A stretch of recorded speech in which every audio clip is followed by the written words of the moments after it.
салалары бойынша бизнес жоспарлау үшін тақырып: ұйымдастырудың бизнес жоспар дайындаудың түсінігі, мақсаты, мақсаттары және ерекшеліктері. Бизнес жоспар бұл ұсынылатын бизнестің қысқаша, нақты, қолжетімді және түсінікті сипаттамасы, көптеген түрлі жағдайларды қарастыру кезіндегі ең маңызды құрал.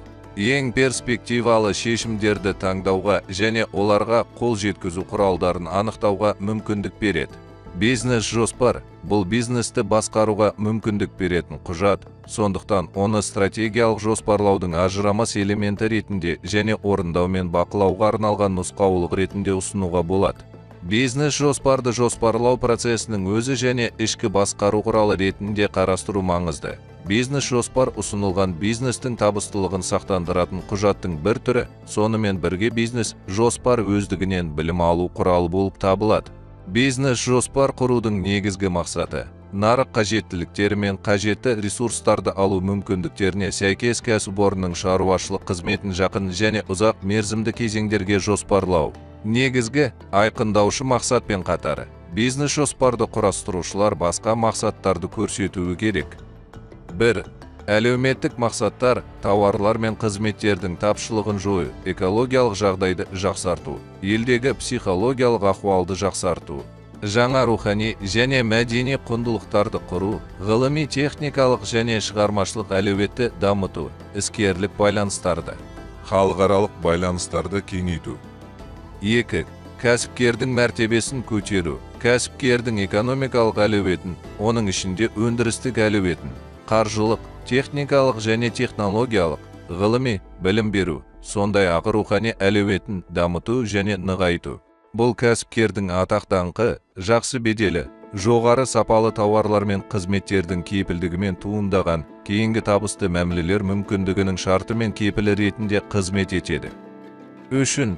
Басқа, арнайы мақсаттар мен міндеттер, байланыстарды дамыту, шетелге сапарлары, әртүрлі бірлестіктерге кіру және тағы басқа. Немесе, мысалы, бірі болжанған нәтижелерге қол жеткізудің нақтылық дәрежесін түсіну. 2. Адамдардың белгілі бір тобына жұмыс істеп тұрған кәсіпорынның жұмысын қайта ұйымдастырудың немесе жаңасын құрудың орындылығын дәлелдеу. 3. Компания қызметкерлерін жобада көрсетілген сапалық немесе сандық көрсеткіштерге қол жеткізу мүмкіндігіне сендіру және тағы басқа. Бизнес жоспардың негізгі бағыты стратегиялық мәселелерді шешу үшін қаржылық ресурстарды шоғырландыру болып табылады. Тағы басқа, ол кәсіпкерге компанияның жұмыс істеуіне байланысты келесі негізгі міндеттерді шешуге көмектесу үшін әзірленген. Бірі, қызметтің нақты бағыттарын, келешегі бар нарықтарды және осы нарықтардағы компанияның орнын анықтау. 2. Жобаның әлеуетті рентабелділігін анықтау үшін өнімді өндіру және өткізу үшін қажетті шығындарды бағалауға, оларды тауар өткізілетін бағаларға сәйкестендіруге. 3. Компания персоналының және олардың жұмысын ынталандыру шарттарының қойылған мақсаттарға жету талаптарына сәйкестігін анықтау. 4.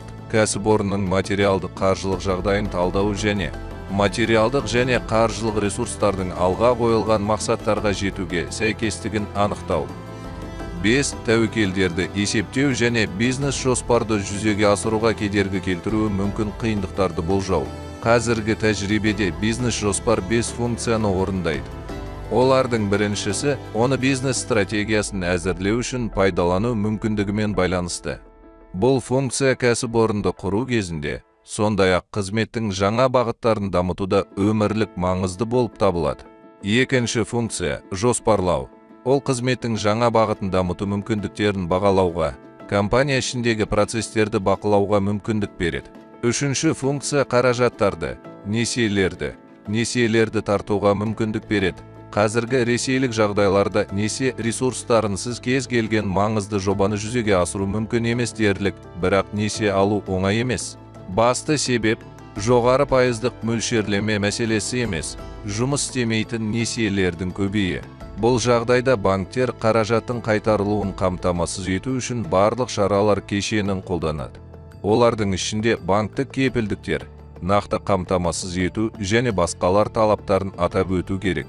Бірақ несие берудің шешуші факторы жақсы дамыған банктердің болуы болып табылады. Бизнес жоспар. Төртінші функция өндіріске өз капиталын немесе технологиясын салғысы келетін компанияның жоспарларын жүзеге асыруға әлеуетті серіктестерді тартуға мүмкіндік береді. Капиталмен, ресурстармен немесе технологиямен қамтамасыз ету мәселесін шешу компанияның белгілі бір кезеңдегі даму барысын көрсететін бизнес жоспар болған жағдайда ғана мүмкін болады. Бесінші функция. Бизнес жоспар құру процесіне барлық қызметкерлерді қатыстыра отырып, олардың алдағы әрекеттер туралы хабардарлығын арттыруға, күш-жігерді үйлестіруге және мақсаттарға жету үшін мотивация жасауға мүмкіндік береді. Бизнес жоспарды дайындау және тиімді пайдалану өте маңызды. Бұл жоспарды менеджер, басшы, фирмалар тобы немесе консалтингтік ұйым жасай алады. Ірі компанияның даму стратегиясын анықтау үшін егжей-тегжейлі бизнес жоспар жасалады. Көбінесе оны дайындау сатысында әлеуетті серіктестер мен инвесторлар анықталады. Бизнес жоспарлаудың уақыттық аспектісіне келетін болсақ, көптеген фирмалар жылға жоспар жасайды. Олар осы кезеңдегі компанияның әртүрлі қызметін егжей-тегжейлі қарастырады және одан әрі дамуын қысқаша сипаттайды. Кейбір фирмалар 5 жылға дейін жоспар жасайды. Ал аяғынан нық тұрған ірі компаниялар ғана 5 жылдан астам мерзімге жоспарлайды. Макро деңгейде жоспарлау стратегиясын анықтауда фирмаішілік функциялармен қатар бизнес жоспардың маңызы зор. Кәсіпорындардың ұзақ мерзімді бизнес жоспарларының жиынтығы экономиканы мемлекеттік реттеу шеңберінде ұлттық жоспарлау саясатын әзірлеуге негіз болатын ақпараттық базаны құрайды. Осылайша, бизнес жоспары инвесторларды іздеу кезінде компанияның сыртында да, оның ішінде де нарықтық жағдайды бағалауда көп қолданылады. Ол басқа фирманың акцияларын сатып алу немесе жаңа өндіріс құрылымын ұйымдастыру арқылы ірі кәсіпкерлерге бизнесін кеңейтуге көмектесе алады. Сонымен қатар жалпы ұлттық жоспарлау стратегиясын қалыптастыруға негіз болады. Нарықтық экономика жағдайында бизнес жоспарлардың көптеген нұсқалары нысаны, мазмұны, құрылымы және тағы басқа. Ең үлкен айырмашылықтар мақсатқа байланысты бизнес жоспарлардың өзгерістерінде байқалады. Бизнес бағыттары бойынша өнімдер, жұмыстар, қызметтер, техникалық шешімдер. Жалпы кәсіпорын бойынша жаңа немесе бұрыннан бар. Бизнес жоспар құрудың екі негізгі тәсілі бар. Біріншісі, жобаның бастамашылары өздері бизнес жоспар жасап, мамандардан, атап айтқанда әлеуетті инвесторлардан әдістемелік ұсыныстар алады. Шетелдік тәжірибеге сүйенсек, бұл тәсіл қолайлырақ. Оны құруға бизнес жоспарда баяндалған концепциялардың авторларынан басқа несие нарығының ерекшеліктерін, бос капиталдың болуын, осы бизнестің тәуекелін білетін қаржыгерлер белсенді қатысады. Екінші тәсілде бизнес жоспардың бастамашылары оны өздері әзірлемейді, тапсырыс беруші ретінде әрекет етеді. Бизнес жоспарды әзірлеушілер маркетингті қызмет саласында маманданған фирмалар, авторлар топтары, жеке авторлар болып табылады. Қажет болған жағдайда консалтингтік фирмалар мен сарапшылар тартылады. Шетелдік тәжірибеде бизнес жоспарларды әзірлеу кәсіпорын басшысының міндетті түрде қатысуымен жүзеге асырылатыны қабылданған. Көптеген шетелдік банктер мен инвестициялық қорлар бұл шарт орындалмаған жағдайда қаражат алуға өтінімдерді қараудан бас тартады. Кез келген жағдайда бизнес жоспарды құру әдістеріне қарамастан, оны әзірлеу процесінде мүдделі тараптардың мүдделері мен шарттары өзара ескерілуге және келісуге жатады. Бірден, мүддесі жобаны іске асыру және кіріс алу болып табылатын тәуелсіз инвестор немесе қарыз капиталын пайдаланатын бизнес жоспарға тапсырыс беруші.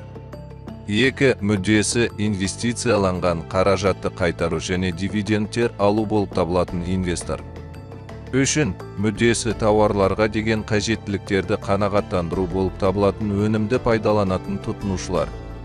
4. Негізгі мақсаты қоғамдық қажеттіліктерді қанағаттандыру болып табылатын кәсіпкерлікті дамытудың қажеттіліктері мен басымдықтарын айқындайтын органдар. Бизнес жоспар фирманың ішінде де, оның сыртында да келешек жағдайды бағалайды. Менеджменттің акционерлік меншік жағдайында шарлауы әсіресе қажет.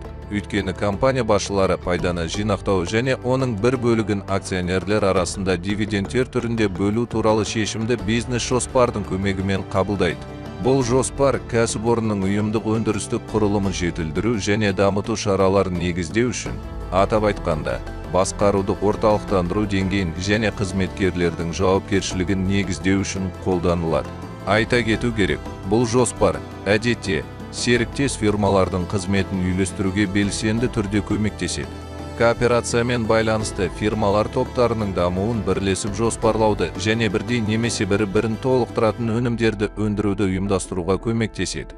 Бұл жағдайда серіктес фирмалар бірлескен қаржыландыруды қамтамасыз етеді. Әртүрлі ұйымдардың бизнес жоспарларын әзірлеуде белгілі бір ерекшеліктер бар. Мысалы, бір нүктелі және көп нүктелі ұйымдар үшін бір тармақты ұйым деп бір кәсіпорыннан тұратын ұйым заңды тұлға түсініледі. Тиісінше, екі немесе одан да көп кәсіпорындардан тұратын ұйым көп нүктелі болады. Мұндай ұйымның қызметін жоспарлауда алдымен әрбір кәсіпорынға жоспарлар жасалады.